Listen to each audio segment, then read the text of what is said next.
உண்மையான கலைஞரின் பயணத்தை பற்றி. அவர்தான் அபிராமி கோபிகுமார். அபிராமி ஒரு பாடகியாக மட்டுமல்ல, ஒரு நடிகை, தொலைக்காட்சி தொகுப்பாளினி என்றும் நம்மை கவர்ந்தவர். தமிழ், மலையாளம், கன்னடம் போன்ற பல மொழிகளில் தன்னுடைய குரலை பதிவு செய்து ஏராளமான ரசிகர்களின் மனதை வென்றிருக்கிறார். அவரது குரலில் ஒரு தனித்துவமான மென்மை இருக்கிறது. அபிராமியின் வாழ்க்கை ஒரு சாதாரண குடும்பத்தில் ஆரம்பமானது. ஆனால் இசை மீது இருந்த அவரது காதல் அவரை சின்ன வயதிலேயே சினிமா உலகிற்கு இழுத்துக் கொண்டு வந்தது. அவர் கற்றது மட்டுமல்ல, பாட்டை உணர்ந்து பாடும் திறமையும் அதில் அடங்கியுள்ளது. 90களில் குழந்தை நட்சத்திரமாகவும் பின்னர் ஒரு பாடகியாகவும் அறிமுகமான அபிராமி தன்னுடைய இளமையிலேயே பல வெற்றி படங்களில் குரல் கொடுத்து புகழ் பெற்றார். குறிப்பாக ஸ்ரீ ராமானுஜர் சீரியலில் அவர் நடித்தபோது மக்கள் மனதில் ஒரு விசேஷ இடம் பிடித்தார். அவருடைய குரலில் ஒரு ஆன்மீகம் கூட இருக்கும். இசையை வணங்கும் மனதுடன் பாடும் இந்த பெண்ணின் ஒவ்வொரு நிகழ்ச்சியும் நம்மை ஒரு உன்னத நிலைக்கு கொண்டு செல்லும். அந்த உணர்வுகளை ஏற்படுத்தும் திறன் மிகவும் சிலருக்கே உண்டு. அபிராமி ஒரு ஸ்டேஜ் ஷோக்களில் மட்டும் ஷைன் பண்ணும் நபர் அல்ல.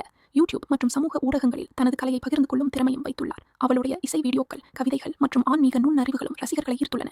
தனது குடும்பத்தையும் கலைத்துறையையும் சமநிலையாக பராமரிக்கக்கூடிய அபிராமி இன்றைய பெண்களுக்கு ஒரு வாழும் முன்னுதாரணம். கலையும் குடும்பமும் சேர்ந்து நடத்த முடியும் என்பதை அவர் நிரூபித்திருக்கிறார். இன்றும் அவருடைய குரலில் ஒரு பசுமை இருக்கிறது. நேர்த்தியான தாள ஒத்திசைவு, இசையின் அடித்தள உணர்வு மற்றும் முழு மனதுடனான படைப்புகள், இது எல்லாமே அபிராமியின் கலை வாழ்க்கையை பிரதிபலிக்கின்றன. இசையை மட்டுமல்ல, வாழ்க்கையை அன்புடனும் அடக்கம்